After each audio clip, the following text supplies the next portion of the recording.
Good morning. Welcome. I'm really glad to have you all here. Welcome to Chemistry 223. Woohoo! So anyway, I'm super pleased to have you here. This is going to be a smaller group and stuff, but it's going to be a good group, and you're going to have lots of opportunities that way to interact with me, for better or worse, better, hopefully. Anyway, here's kind of what we're going to do this week, all right?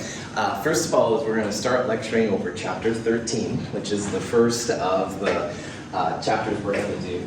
And that'll be basically the function of today. Now, Wednesday, we'll meet back in this room at 8 o'clock, and that's when we'll start going over more of how the class works and stuff like that. I do have a syllabus for you. I should have offered this at the very beginning, and I'm still kind of getting it together here a little bit. But anyway, look this over. Look this over, and if you have questions right away, of course, you can ask. But also on Wednesday, then we'll talk more about how the class works and stuff like that. For Wednesday, there are 3 things I'd like you to bring if at all possible. A calculator will certainly be helpful. If you have safety goggles, that would be really cool too. And the third thing is you need to bring a printed copy of the ID of an unknown compound lab. We will do actual labs this quarter a lot. This lab is kind of a fun lab, kind of reintroduces us to the class and stuff like that. But make sure that you bring a printed copy of it. So today, like most Mondays, will be just lecture, all right? And I record the lectures. You can see my little iPhone set up here. These will be available on the website and YouTube by this afternoon sometime. So if you miss something that I say, by all means and stuff, you're welcome to go back and check it out and see. And then Wednesday at 8 o'clock, we'll meet back in this room. And what we'll do the first couple hours is, normally we would go over a problem set. This week what we'll do is we'll talk about how the class works. We'll talk about things that I expect. We'll go through some kind of sample problems just to make sure your mind is back in the ideas of doing problems and stuff like that. And then again, we will move to 2507 around 10 o'clock for the identification of an unknown compound lab. This is just kind of a fun lab and stuff where you mix chemicals together and look for patterns. It's pretty cool. Please bring a printed copy of that. COVID is a new thing that's a lot different this quarter than it has been recently, all right? You're still supposed to fill out the questionnaire each day, which is at mhcc.edu/COVID, or you're supposed to get an email in your box and stuff to fill out. This is a real simple thing. It's set up by the state. If you don't have any symptoms, there's 2 questions that you go no to both of them and then submit, and that's basically it. Of course, if you do have symptoms, definitely I don't want you coming to class, so that's totally cool too, but you are supposed to fill in the questionnaire. Now, wearing a mask is optional, and I don't mind if you wear it. I don't mind if you don't wear it. If you wear a mask, and like if we're in closer quarters, I will absolutely put my mask back on. I've got it here with me. I want you all to feel comfortable around me and in this class. I'm really glad to have you here. We're kind of pioneers coming back in. It was 2 years ago today that was my first online Chem 223 class.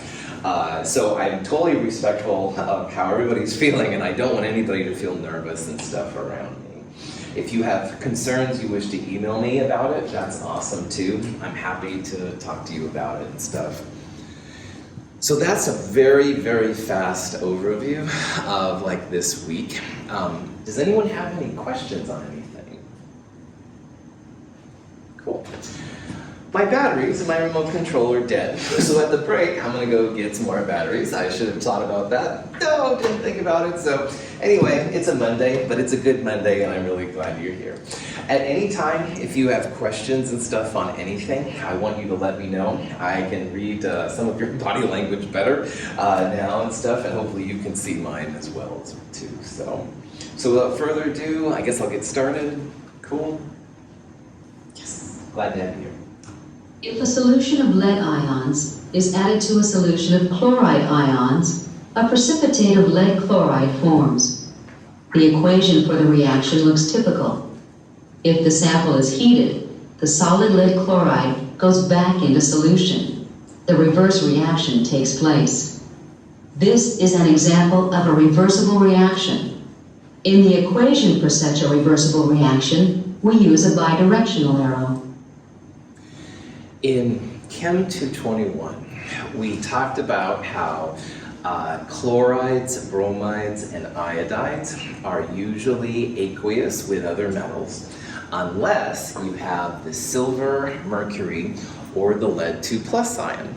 So in Chem 221, if I would have said fill in this equation, you would have taken the lead ion and added chloride ion to it, and they're both aqueous from a water-based solution. And you would have said correctly that lead 2 chloride PbCl2 forms. This is an insoluble compound. It makes a solid. Most compounds, when you try and make them with chloride, they're aqueous. But again, lead, silver, and mercury are the exceptions. But that was Chem 221, all right? In Chem 222, at the end there, we looked at some energy diagrams. And the left was reactants and the right was products. And we talked a little bit about the energy of activation and how going from reactants to products takes a little bit of energy, but then if the reaction's exothermic, you get energy out. So this is Chem 221, and this is Chem 222. But one thing I didn't talk about in either class is that it's possible for the products to go back to the reactants. So if you imagine from Chem 222, if you're a product and you want to go back to the reactants, you have a different energy of activation, a different E sub A. It'll be larger in this case than the E sub A going reactants to products, but it still is going to be something that's possible. If you can overcome this barrier, you can make products go to reactants. So what this means for us is that if we look at the PbCl2 reaction, it's actually a reaction that can go both ways. And equilibrium is what we're going to focus on for the first big part of Chem 223. And equilibrium just means that there'll be a preference usually for like one direction, like in this case reactants going to products is probably easier. It has a lower energy of activation, it's exothermic, etc. However, it's possible to go products to reactants as well. So the double-sided arrow, which is sometimes represented like that as two half arrows, is going to be the first part of Chem 223 that we're really going to focus on. And most reactions, all right, I would argue, really should be described as a bidirectional arrow, as equilibrium. All right? And again, this totally is something we didn't talk about in Chem 221 at all, kind of alluded gently to it in Chem 222, but now we're going to see how this is really a big part about how chemicals react and what you can do with them. So in some ways, I guess I've lied to you. I'm sorry. So that's Chem 221. And PbCl2 absolutely forms. Like you mix these chemicals, you see the white solid appear. However, you can make the reaction go back to reactants as well. And that's something we'll talk about in this particular section. So equilibrium is going to be the focus of the first several chapters of Chem 223. There's a lot of things you can do with it. All right, so if you have an equilibrium system, they're very dynamic. And what that means is that reactants are going to products all the time, but some products are going back to reactants as well. So it's kind of like a regular street, all right? And in a regular street, you've got cars going left and cars going right, all right? But they're going both ways. And that's kind of what equilibrium is all about. Like these reactants don't just go to products and sit there, all right? They will actually keep moving back and forth. Now, another really interesting part, though, is that these reactions, at least in theory, are reversible. So let's say that we make PbCl2 solid and we see a lot of it, and we're like, well, maybe we don't really want the solid. Well, we're going to talk about ways to make the solid actually break down back to the ions, all right? So sometimes you can make reactions go back to where you did, and this is really cool. If you mix chemicals and you didn't mean to, this is one thing you can do that stuff to try and get around it. Now, in a reaction, an equilibrium reaction, we no longer have to think about reactants as the starting point, all right? Excuse me.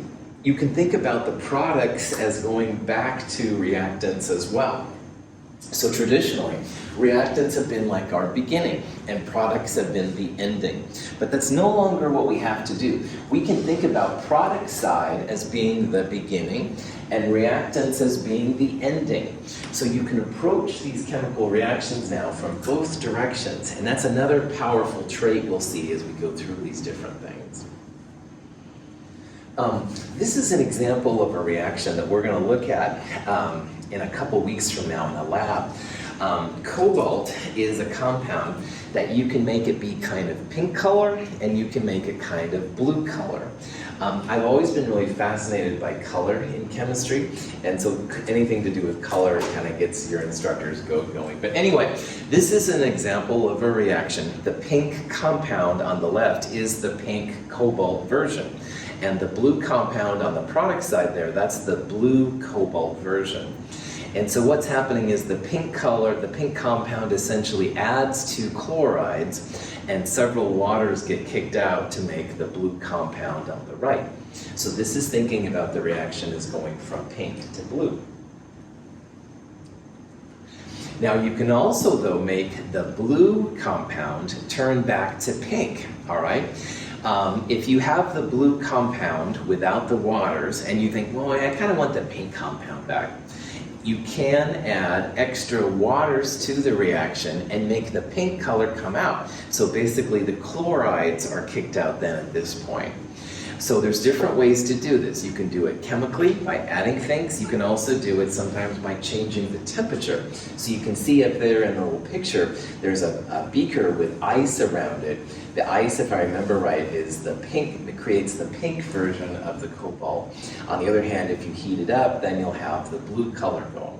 So this is an example of a reaction that you can think reactants to products, products to reactants. You can do it both ways because you can make both compounds, which is kind of cool.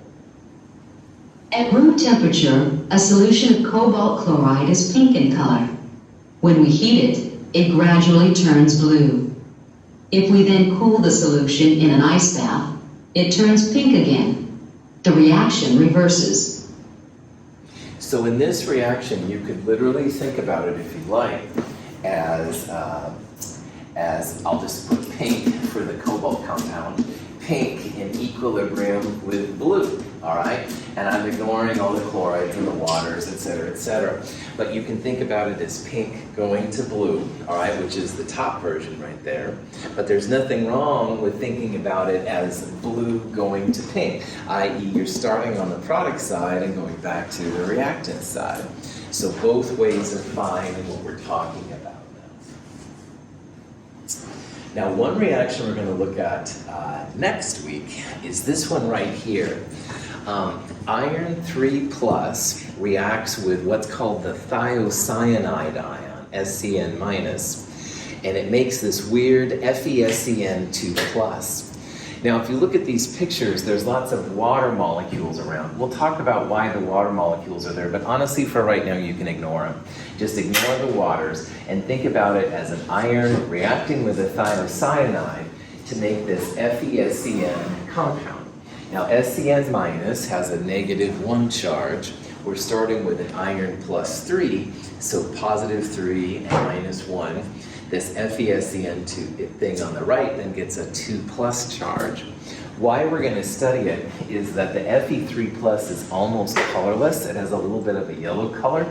Thiocyanide is definitely colorless. But this thing right here gets kind of a cool blood red color. And I like Star Trek a lot, and you don't have to like Star Trek to do well in my class, but the FeSCN2+ thing looks kind of like a blood red, and I always think of it as Klingon, and I don't know why, but anyway, this is how your instructor works. However, neither here nor there. You can think about this now from either direction. Like you can think about it as adding Fe3+ and SCN- together to make FeSCN2+, or you can think about it as FeSCN2+ breaking down into Fe3+ and SCN-. When a solution of iron 3 nitrate is added to a solution of sodium thiocyanate, the red-orange iron thiocyanate complex ion is formed.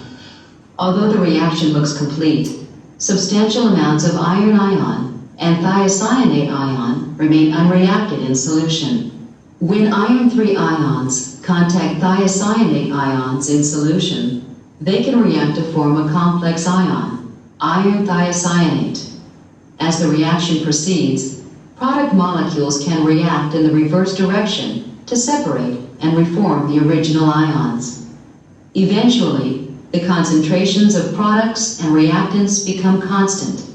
At this point, the rates of the forward and reverse reactions are equal, and the system is in a state of dynamic equilibrium. So first of all, they called it in the videos as thiocyanate, and I called it thiocyanide. This is common. Chemists haven't figured out what to name this compound, which is around a lot. But anyway, so thiocyanide, thiocyanate, no problem either way. Anyway, the video on the left shows the color. If you don't have a lot of iron and thiocyanide, it looks kind of this burnt orange, kind of almost red color. If you add a lot, though, it gets to a really intense red color, and we'll see that later. But anyway, the video on the right, though, really shows what equilibrium's all about. So at first, the iron's kind of dancing with water, all right? But then it's like, water and board dancing with you, so it kicks it out, and it says, hey, I'm gonna dance with the thiocyanate, whatever you wanna call it. But after a while, it gets bored dancing with SCN minus, and it goes back to water. That's the dynamic process, all right? It's going back and forth. It's not really staying at one version, it's going back and forth.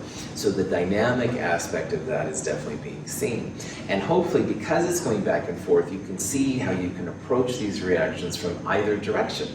You can think of it as starting with the FeSCN2+, and then breaking up into the iron and the SCN minus. Or you could think about it as Fe3+ and SCN minus combining to make the FeSCN2+. Either way, totally cool. Now, after a while, the dancing is like, you can imagine the beat's constant. All right, I'm dorking out here, but the dancing has gotten to a standard state, and the numbers of ions dancing with SCN minus has stabilized. And so the reactants and products have gotten to a place where they don't change. It's called steady state. It means that you have just as many appearing as disappearing.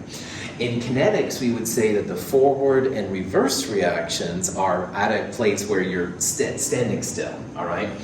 Equilibrium just means that both directions of a reaction have kind of stabilized, and you won't have a 100% product or 100% reactant. You'll have both of them kind of going back and forth. Any questions so far? Sweet. Now, there's lots of examples of equilibria in life, believe it or not, and the best one is just good old ice, good old water. If you take an ice cube and you set it out on the table, it melts, all right, no big surprise. You'll be like, oh man, I really wanted ice. So you put it back in the freezer, it freezes again. That's an equilibrium, all right? Ice going to liquid water back to ice, total equilibrium. You could do the same thing with steam, but it's harder to collect steam, of course, over things. If you're a geologist, stalactites and stalagmites are also examples of that. Those are basically calcium carbonate reacting with essentially a carbonic acid, and they make the calcium ions and the hydrogen carbonate ions. Now, if you see the stalactites and stalagmites, those are solids, so that's the calcium carbonate, the reactant side. But again, if you have the right kind of conditions, then you can make them break down or reform. This is just part of good old equilibrium. So when it comes to equilibrium, there has to be a way that chemists can describe how things work. And so the equilibrium constant is the first big thing we're going to focus on in Chem 223. And the equilibrium constant is literally just going to be a number, all right? It doesn't have any units or anything like that. It's just a number. And we define an equilibrium constant as being equal to the products divided by the reactants. So here's an example of a generic reaction where big A and big B are reacting to make products big C and big D. So you can see the big C and the big D are on the top, and the big A and the big B are on the bottom. Now, in an equilibrium constant, you're going to raise each of those products and reactants to whatever stoichiometry is there. So the little a, little b, little c, little d, those are just the numbers that go in front of the chemical reactions, the stoichiometric coefficients. And you'll raise those chemicals to their little stoichiometries. Square brackets in chemistry usually means moles per liter. And most of the time in this class, we'll deal with chemicals that are solutions. They're going to be moles per liter.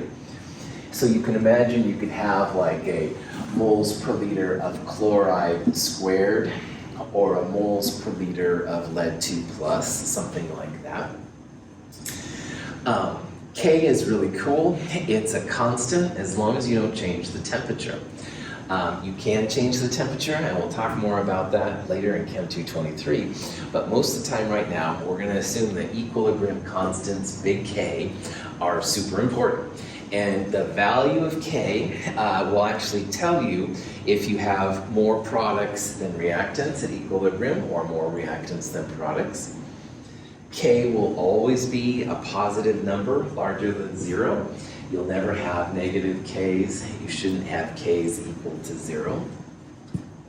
K is going to be kind of important for the stuff coming out. But just remember products over reactants, and whatever the chemicals are, you raise them to their stoichiometry. Any questions on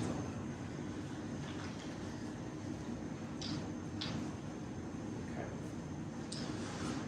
So, this leads us into what's going to be our first iClicker question. iClickers are optional. You do get some extra credit if you do them. And buying an iClicker is something you have to do to participate in this. iClicker is about $50. Is anybody planning on using iClickers? Cool, that's totally fine. I'm just going to ignore this slide then, man. All right. So these are just questions that normally, if you had an iClicker, you could participate. You would pick the one of the answers that was right, and then we talk about what the answer actually was. You do not have to have an iClicker to dig what's going on here. This just gives you a chance to kind of think about these types of problems we're looking at. I'll talk about the answer here in a little bit and see what's happening. So just in your own mind, like try and figure out what you think the answer is, and then we'll talk about what the answer actually is. So in this question, it says, what's the correct form of the equilibrium constant for this reaction that's given? And this is a reaction where sulfur trioxide, SO3, is breaking down to sulfur dioxide and oxygen. And to understand how this question works, we'll use that expression for K. K is just products on the top and reactants on the bottom, and you raise them to their stoichiometries. So the products are by default to the right of the reaction, unless you hear differently, and the reactants are to the left. So for this reaction, we want the SO2 and the O2 to be on top, and we want the SO3, the reactant, to be on the bottom. So for example, this one would not be correct. SO3 is on the top, and the SO2 and the O2 are on the bottom. All right, so you don't want this one. You want to have SO2 on the top and O2 on the top, and SO3 on the bottom. This one doesn't have SO3, so that one's flat out. So if you look at these two then, the difference between is that B here has a 2 by the SO2 and the SO3. And that's what you want, because there's a 2 SO2 and a 2 SO3. So you want there to be a squared term on the SO3, and you want there to be a squared term on the SO2. O2 has an invisible 1 right there, and you can imagine there's like a 1 right there as well. So the best answer here then would be B, all right? Products over reactants, and if you have a product or a reactant, you raise it to their stoichiometric coefficient. Any questions on this? There are printed notes on the website that go along with what I'm lecturing here. And if you'd like to get them, print them, look at them later, whatever, you totally can. They're under handouts. I can help you find it. We'll talk more about that too on Wednesday. Any questions? Now, where did equilibrium constants come from, Dr. Russell? Oh, whoever said that in the back row, good, and I'm glad you asked and stuff. So somebody with a big brain, I'm sure, is thinking about this and wants to know. You don't have to raise your hand, Bethany. But anyway, I'm sure that somebody is curious where these equilibrium constants come from. Big K is equilibrium. Little k are the rate constants that came from kinetics, all right?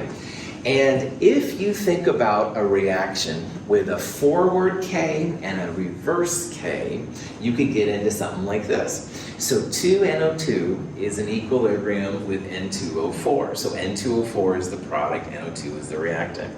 Now in Chem 222, assuming this was a single step and all that jazz, the rate would be Kf, rate of the forward, times the NO2 squared, because you've got two NO2s smashing together.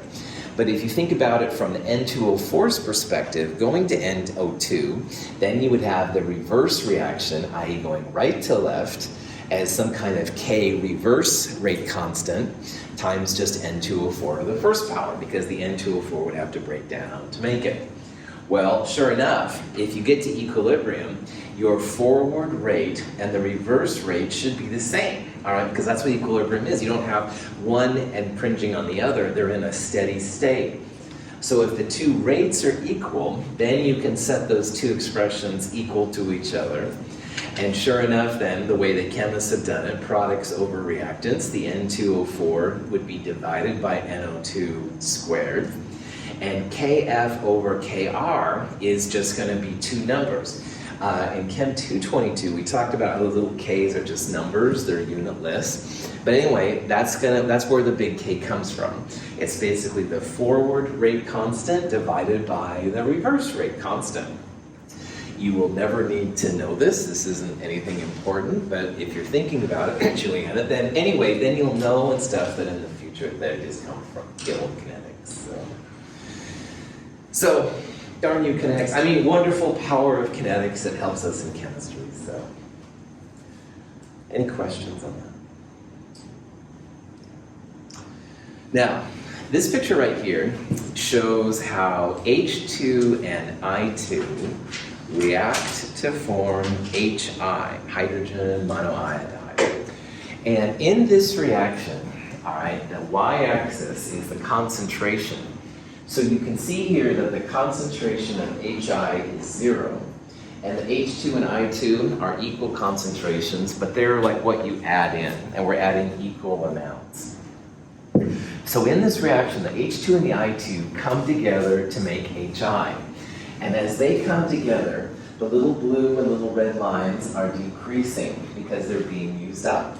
But as they're being used up, the HI is increasing, all right? So this is just a normal chemical reaction. The H2 and I2 find each other to make HI. So they start going, the reactants start going down. On the other hand, the product, HI, starts to increase. But in this new world we're looking at, some of the HI is now breaking down to H2 and I2 again. This is an equilibrium. So the products that are made are dissociating, if you will, to H2 and I2.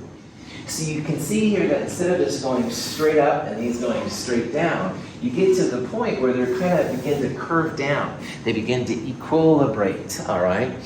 Because you have just as much H2 and I2 making HI as you have HI breaking down to H2 and I2. So when a chemist looks at a diagram like this, there's going to be some position where we're going to call it as equilibrium has been achieved, all right? So this red line here then represents a good point where you can start to say, yeah, I think equilibrium has been established at this point. Because more or less the product and reactant concentrations aren't changing, all right? Initially, you're going to go through that dynamic state. You got to wait for a little bit for it to happen. But once it reacts, then you can start saying, aha, we're at equilibrium. Now, at equilibrium, your reactant concentration has declined and the products have increased, but you're at a steady state now, all right? You have just as much product, more or less, being constant, and your reactants are more or less the same too. in this reaction, you have more products than you have reactants, which is something we'll talk about here in a little bit. Any questions on what this graph means? Yeah. Is there any significance to the point where the concentrations of the reactants and products are equal, where the two lines cross over? You bet. Like, Julian, when we start talking about equilibrium constant values, all right, it'll be for like this region, like here to the right of this, all right? Every reaction has this kind of transition period where it's like coming together, all right? And equilibrium doesn't apply over here at all. Yeah, you've got to get to the place where the reactants and products are relatively constant and stuff, yeah. So I'm basically trying to just show that, yeah, all these equilibrium constants are going to be for when the reaction settles down. Good. Other questions? Cool question. All right. So this H2I2 thing has been studied quite a bit. And in the equilibrium region, all right, which is again to the right of that red line, they've actually determined the value for the equilibrium constant. Now, this is the first equilibrium constant number we've seen. Just remember that K is always a positive number. It's never zero and it's never negative. And this is truly now an equilibrium constant. And if you look at that graph, the HI product is bigger than the reactants, H2 and I2 on the bottom. We're going to see that having a value larger than 1 is actually important. It tells you that you have more products than reactants. We'll talk about that here in a little bit. But to get to this number, people just needed the values for the HI concentration, which is just a number, and they squared it. And the red and the blue lines down here, those would be the concentrations of the H2 and the I2, which you put right there. There are 2 HI in the reaction, that's why this is squared. H2 and I2 just have the invisible 1, so they don't have anything to worry about. But once you get past that kind of place where it settles, then the equilibrium constant, 55.3, which is kind of cool for chemists anyway. Okay, so this is a reaction where NOCl, which is an unstable nitrogen oxygen chlorine compound, breaks down to nitrogen monoxide and chlorine gas. So let's say that we put 2 moles of NOCl in a 1 liter flask. So that's the initial amount of NOCl that we have. And then we find that at equilibrium, 0.66 moles per liter of NO has been made.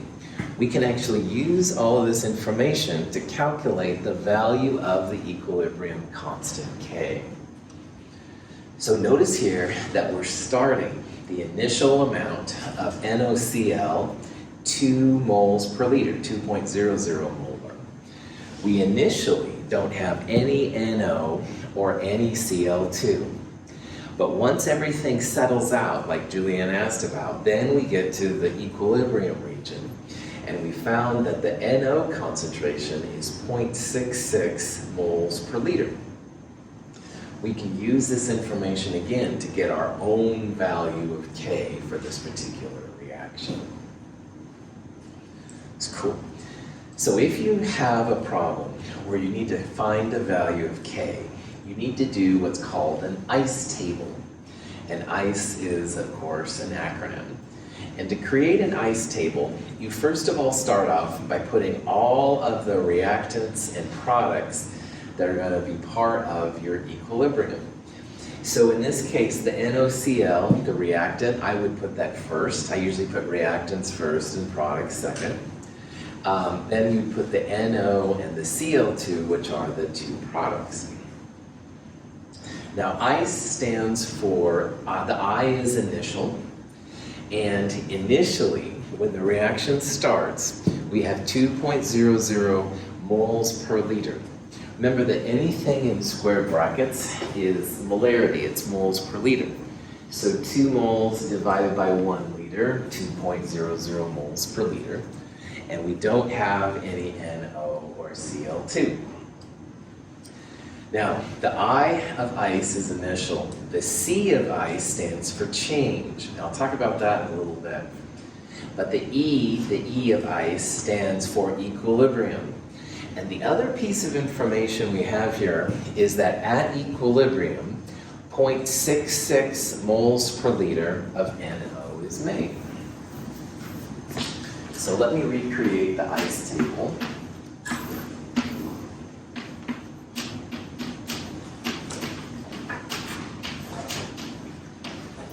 So you can see here, this is kind of like a little square thing going on. We're starting with 2.00 moles per liter, and most of the time in these ice tables we use moles per liter. These are both 0 because we don't have any NO or Cl2. And at equilibrium, the NO is 0.66. So now we can start filling in the other parts. Now, the C part here is change. It tells how the chemicals go from the initial part to the equilibrium part. This was 0, this is positive 0.66. So what that means is that this one increased by positive 0.66 moles per liter. I mean, there wasn't anything before, and now we've got 0.66 moles per liter. On the change part, you're either going to have positives or negatives, all right? And one nice hint here is that because we have NOCl going to NO and Cl2, and by the way, it's the stoichiometries, one side of the reactant product will be positive and the other side will be negative. So because this is a positive number, it went from 0 to positive 0.66, and NO is a product, that means the Cl2 is also going to be increasing. Reactants are breaking down to make products. We didn't have any NO, we didn't have any Cl, so these are both increasing. The change will be the same on both sides of the other parts. Now, if these are increasing, that means this is going to be decreasing. So notice here that I can put the signs for the change line just based on where they are. And I know that NO, a product, is increasing. The other product will be increasing as well. But we can't get something from nothing. That means this one's going to be decreasing. Any questions on that? Okay. Now, let's go back to Chem 221 and think about the big numbers, the stoichiometries. Let's look at the 2NO and the Cl2, which has a 1 in front of it. For every 2 moles of NO that are made, how many moles of Cl2 will be made? 1. Well done. That big 2 and the invisible 1 in front of the Cl2, remember, means that if 2 moles of NO are being made, 1 mole of Cl2 is going to be made. In this problem, we don't have 2 moles, we have 0.66 moles per liter of NO being made. So because of the 2 to 1 value right there, that means this number is going to be increasing by 0.33 moles per liter. If you'd like to formalize this, you could say that, okay, 0.66 moles NO per liter, and there are 2 moles NO for every 1 mole Cl2. 0.66 divided by 2, that's where the 0.33 moles per liter Cl2 comes from. The numbers, those stoichiometric fictions, will really help you out on the change line right there, all right? And we use that to realize, aha, if this one's going up by 2, then this one would be the equivalent of 1 or half that value. Any questions on that? Okay. If NO goes up by 2 as a product, how much will the NOCl go down as a reactant? It's by 2, same amount, right. NOCl is going to decrease, go down at the same level that NO is increasing. You can think about it as 2 moles of NaCl are being used up to make 2 moles of NO and also 1 mole of Cl2. So if this increased by 0.66 moles per liter, that means that this one is going to decrease by 0.66 moles per liter. All right? So for the change line, because of the 2 to 2 to 1 ratio, we have kind of like this is twice, this is twice, this is 1. I mean, this is going down, but the amounts are proportional to the stoichiometry of the balanced equation, which is really cool. So the change line and the stoichiometry go hand in hand, all right?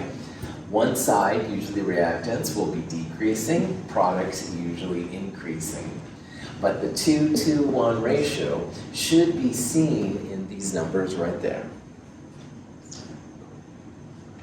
So 0 to positive 0.33 means that this is going to be positive 0.33.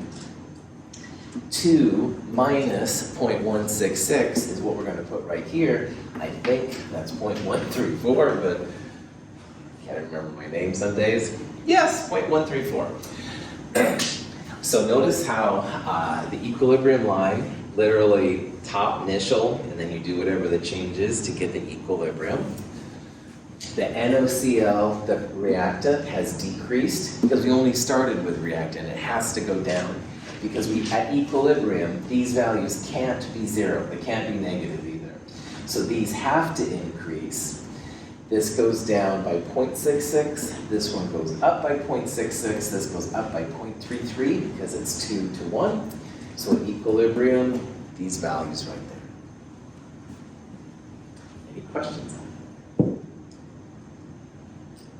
There's a quick way to remember ice. It was a problem, yo, I saw the chick has the hook while I DJ off. Am I dating myself? Am I making a fool of myself? Definitely, but am I dating? Yeah, probably I'm dating myself. Anyway, I love this sign, Ice Ice Baby, from an ice thing and stuff. Someone put it up. They said collaborate and listen, but anyway, so try and keep it. Anyway, ice tables are going to be a big part of what we're going to do here in this part. And it's not too bad. At first it's really weird, I know. We'll formally make a lot of ice tables at first. After a while, we'll talk about ways we can kind of get around it and stuff coming up. So, any questions besides my poor dancing skills? Good.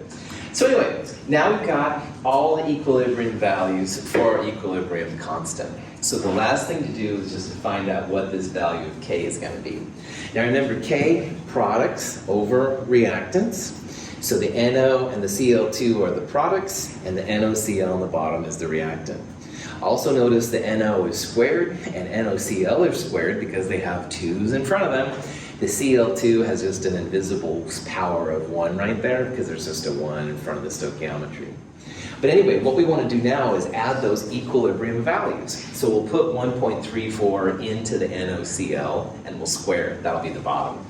On the other hand, the NO will be 0.66 and we'll square that.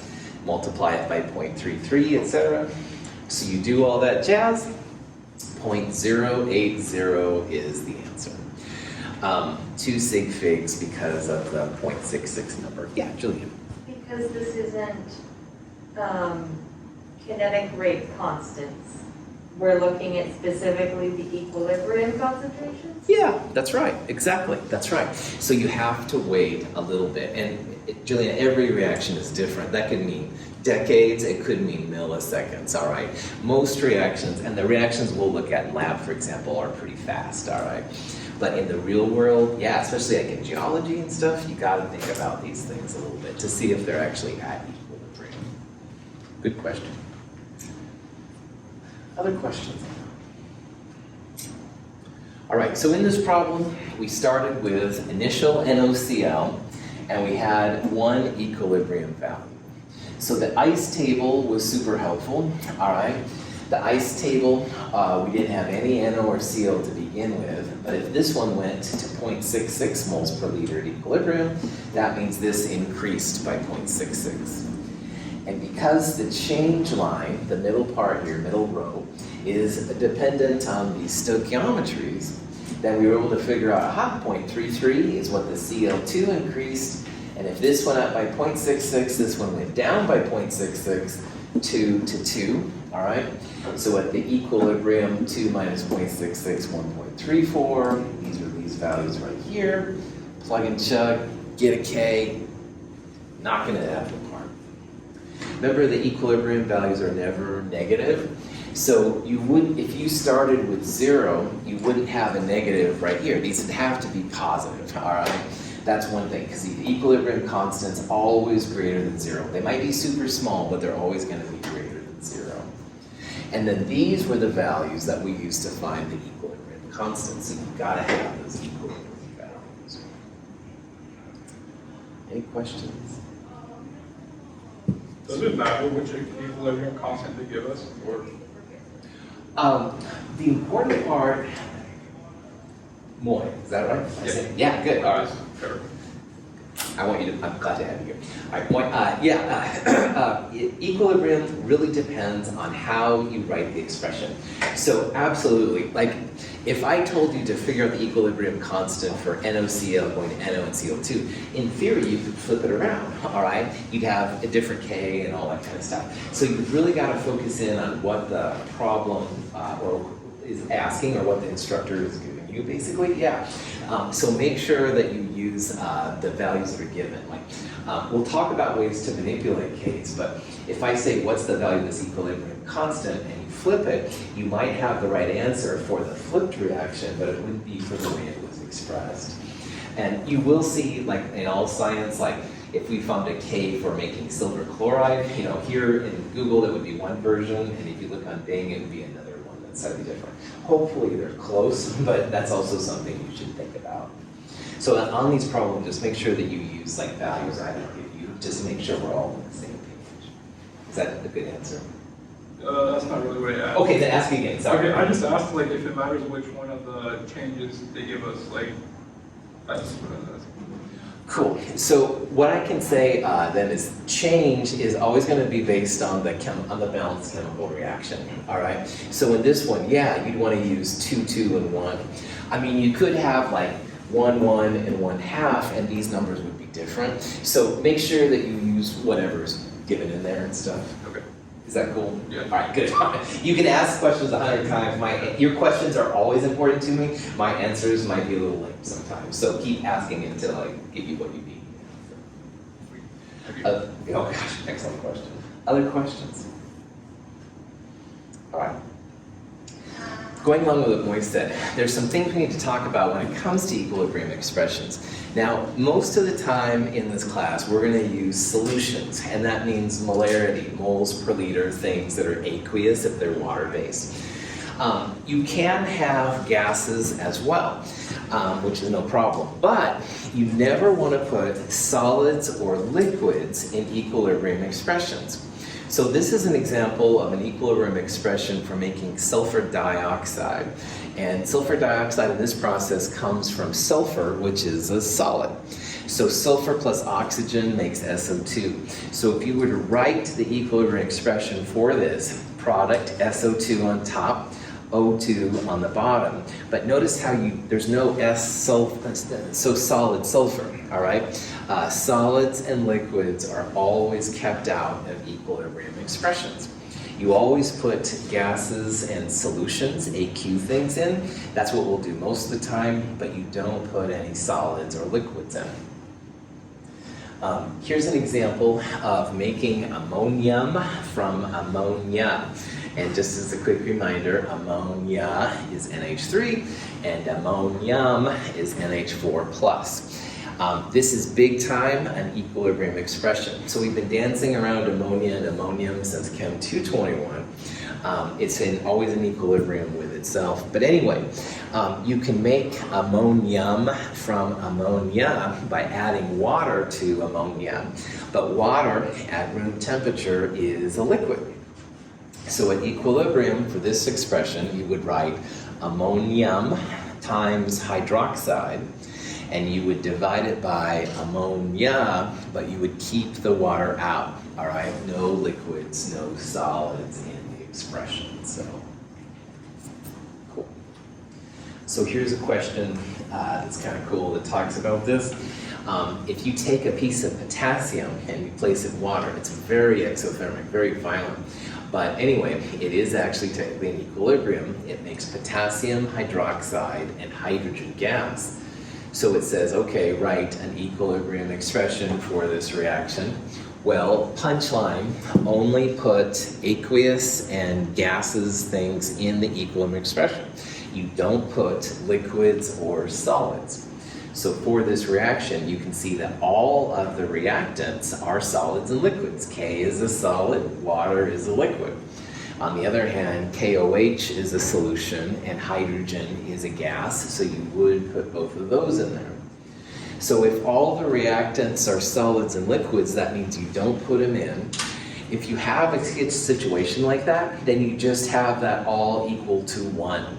So in equilibrium expression, products over reactants, you'd have products of KOH squared, because there's a 2 there, and you'd have H2. But in the bottom part, you would just put a 1, all right? If everything's a solid or a liquid, then you just have a 1 right there. So the answer here would just be E. It would be like dividing by 1 if everything is a solid or a liquid, so. Any questions?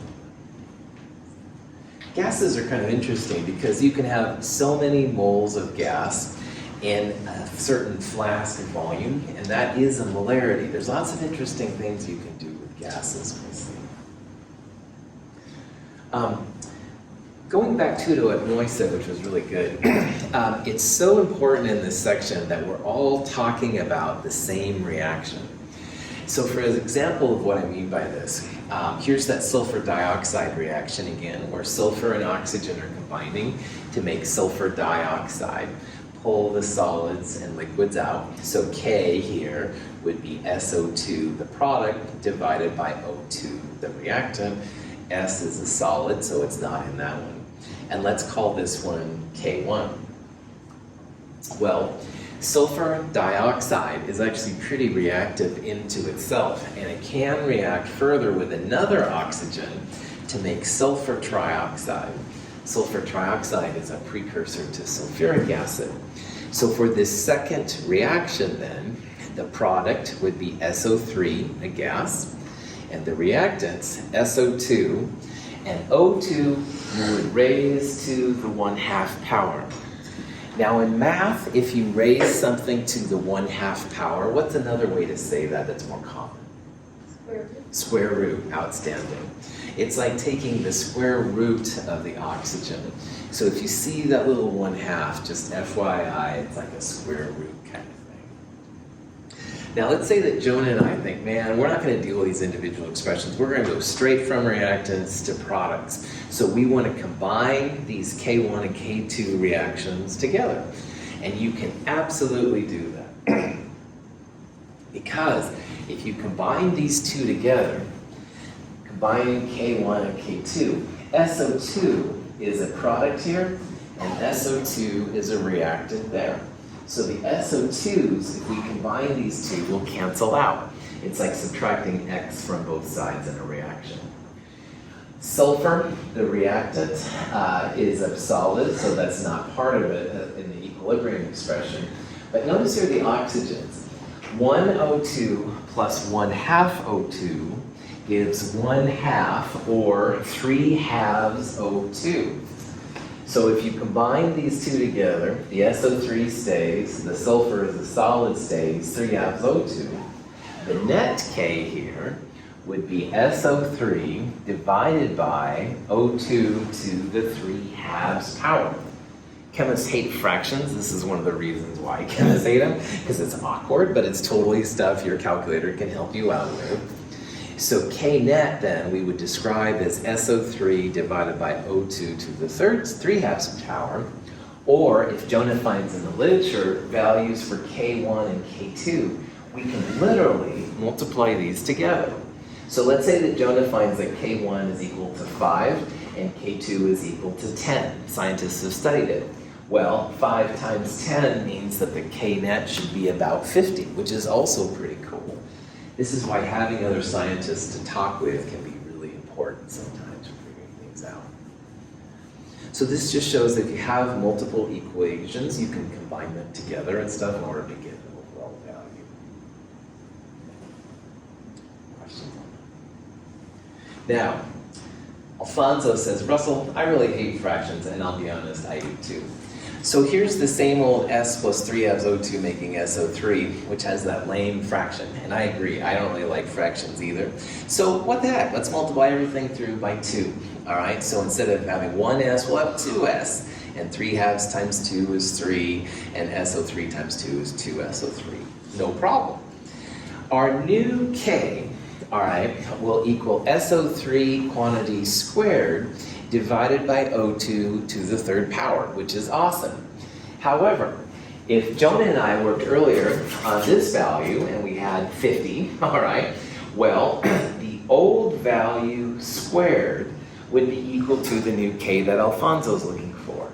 Because in the old value, we had SO3 divided by O2 to the 3 halves, and getting rid of the fraction now, we've got 2 here and 3 there. So you could either calculate the new SO3, square it, divided by O2 to the third power, or if you have the old K value, like Jonah and I did earlier, that value squared would give you the new value. And this is why it's so important, going back to what I started to talk with Moy about, but I kind of got off target. You've got to use the expression that's given to you in a problem. Like if I say, solve the equilibrium constant for S plus 3 halves O2 making SO3, you've got to use that equation. You could multiply everything through by 2 to get rid of the fractions, absolutely, but your K would be different from the old K. Like here, the old K squared would equal the new K. So just use whatever equation is given so we're all on the same page. Questions on that? Okay, at this point, let's take a break. It's about 9:58. We'll start up 10:03-ish. I am gonna run upstairs and try and find some batteries for my remote control. I'm seriously missing those, but I'll be back then. If you guys can kind of make sure no one comes gone with my second child's equipment here, that would be cool.